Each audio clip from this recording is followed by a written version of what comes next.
Everybody and their mama's been yapping about the best builds in Marvel Rivals PvE since this update. However, Big Unk, aka Flounder, is going to give you the most up-to-date build and guide for Gunblade Blade. Clean record, Mayweather, undefeated. He came and he saw and he conquered. I got a slay at the concert, you know the story, the tortoise in here. You want the glory, your nose in the air. I couldn't care less about your money, phone, and your pair of shoes and your side hoes.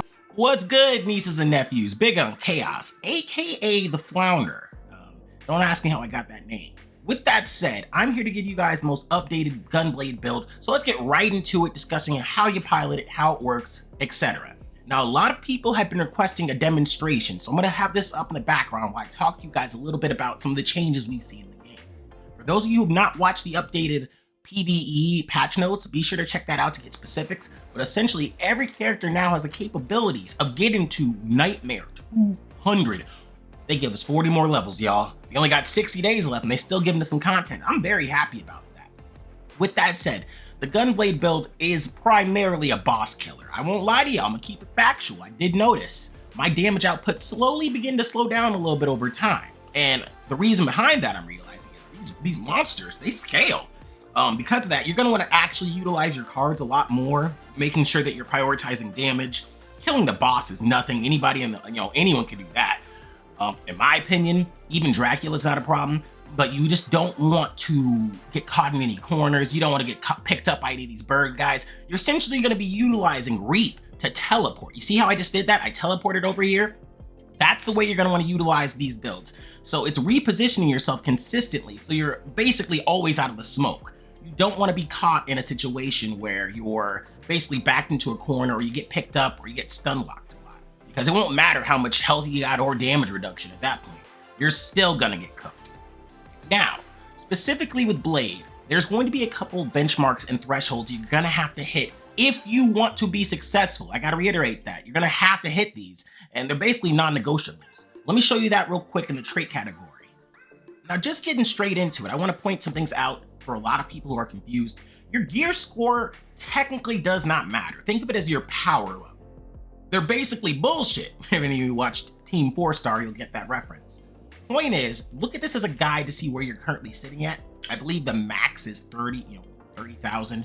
But the main thing is going to be hitting certain benchmarks on your gear and prioritizing certain stats. So a couple key things I want to show you guys. First off, my precision damage is 10,000 with almost a 20% rate on hitting it each hit. That's going to be your total output damage, your damage bonus, those are going to be the things that get you the most damage. I don't know why everyone else is saying all these other things, but it's cap. Getting your output boosted out and your damage bonus is going to by far be the biggest leap in damage. Now, granted, you still have to hit a couple thresholds when it comes to certain things. For starters, Blade has a couple different abilities and gear where you're going to need to emphasize and avoid some in order to be successful. For starters, and I'll go through all of these just to show you guys exactly which ones I'm using. I mean, standard ones, 50% total damage. I got one into Reap because the ability itself is already strong enough. The shotgun spread, bullet damage, even things like Reap instantly cooling down if it's reset. Because as I said before, I like using Reap as a teleport. I think it's a great move. The explosion damage from Reap scales with Hunter's shotgun damage. I probably could put a little more to that and lessen health, but as you get into these higher tiers, you're gonna want more health. Just so you don't get one-shotted immediately.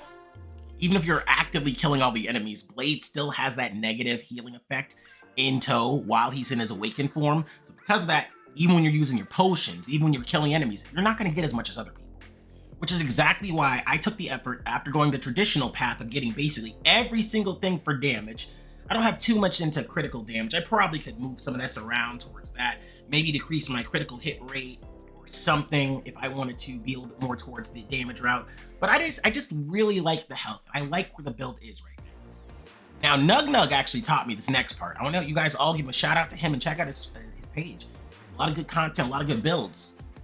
This is going to be probably the most substantial thing, the Exorcism round. For those who are confused, it's that little red bullet thing you shoot out that goes over the period of time and shoots right ahead of you.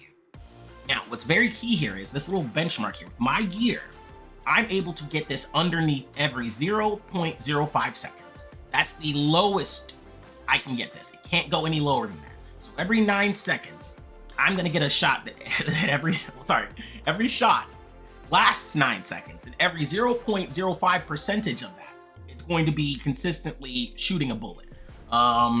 Let's see, some quick math here. 5, if I wanted to do that, how many times is that into 9? I don't even know off the top of my head, but let's just say in 1 second, I get 20 of those. So in 90 seconds, I should get 180 shots a minute. Is my math right? Let me know in the comment section. This is going to be the biggest carrier of damage.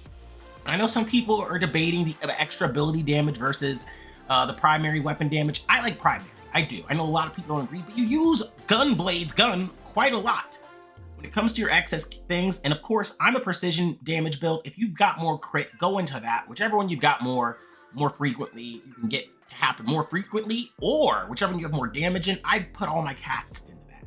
Because Blade with his ability actually gets an increase into his precision rate when he's activating it. So that's something else worth considering. Now, looking at my gear, I know a lot of you are gonna hate me for it. Y'all will say, oh, Unk got the best gear. Well, I ain't wrong. Total output damage, 554%. Amazing.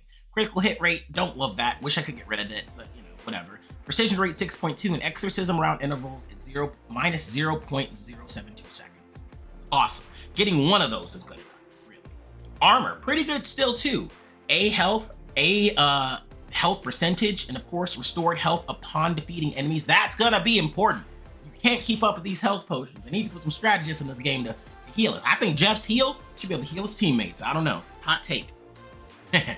Alchemy Amulet doesn't really matter. The biggest thing is the precision damage, the rate, and of course the firing round. Once again, I probably don't need to put one into both of these, but the precision damage I get from this is amazing. And the precision rate, if I had to choose which one to get rid of, it'd probably be this one. And that would only be if I got something that had precision rate, precision damage, and I don't know, maybe duration.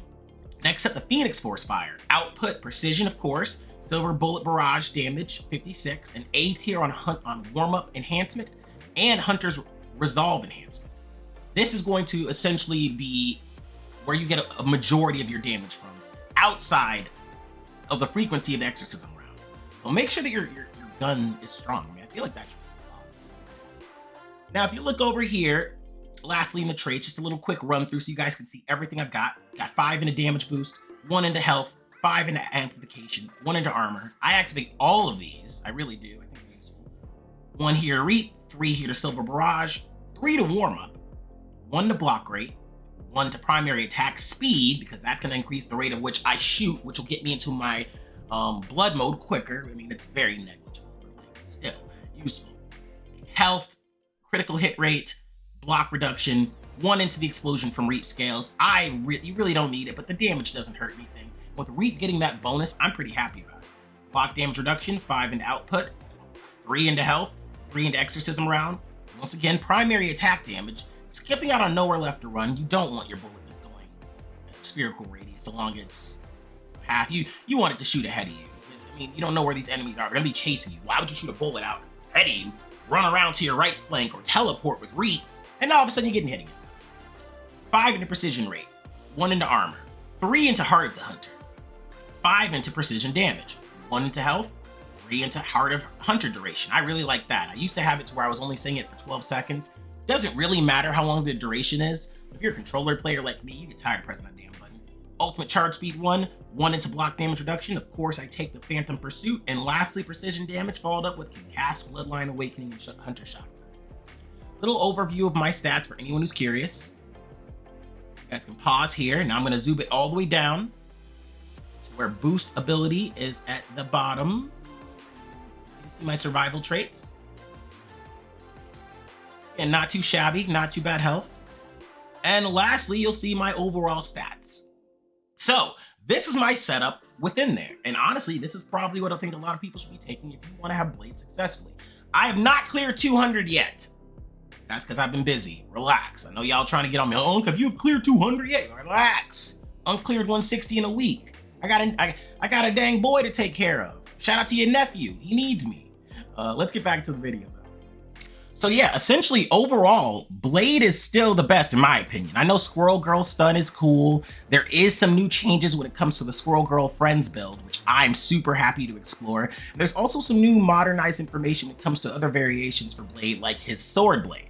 I do plan on making that as well, to be very honest with you guys, mainly because I think that that's a cool form I haven't explored. And I saw Nug Nug, shout out to Nug Nug, he also makes great content on this. I saw him utilizing the ultimate to basically clear out an entire horde, whereas I like this route a little bit better because you're more, I guess, not active, but you're actively playing rather than, you know, just clearing them all at once. I don't know, I kind of like the thrill of the chase in that regard, the stakes being raised. Could you wipe them all out in one move? That's cool. And I'm definitely going to explore that, but this is my favorite build. And I also just want to demonstrate, for anyone confused, exactly how easy it is to clear the boss. So there's no confusion on that.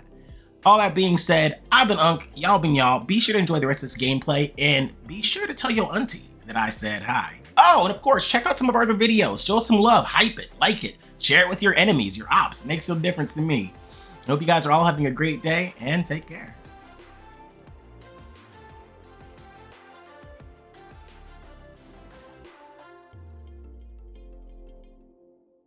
Man, that was too easy.